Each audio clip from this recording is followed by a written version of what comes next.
समझ पाया हूँ कि औरत को तवज्जो चाहिए होती है और मर्द को हमेशा ज़हनी सुकून चाहिए होता है औरत से।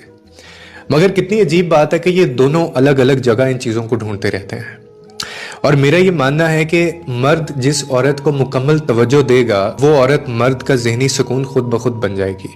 और अगर मर्द औरत की तवज्जो दिए बगैर ये उम्मीद लगा ले कि उसका ज़हनी सुकून वो क्यों नहीं बन पा रहा, तो ऐसा मुमकिन ही नहीं है।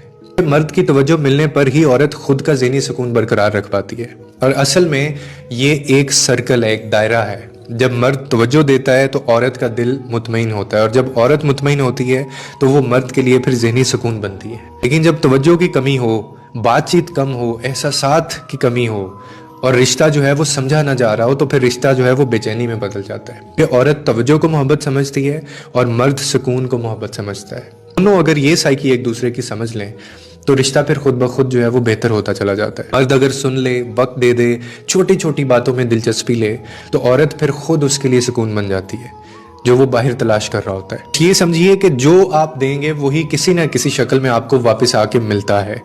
अगर आप तवज्जो देंगे तो औरत आपको सुकून देगी। अगर यही बैलेंस ना रहे, आप उसको तवज्जो नहीं दे रहे हैं, आप उसको नहीं समझ रहे हैं, तो ये चीज़ आपको बेसुकून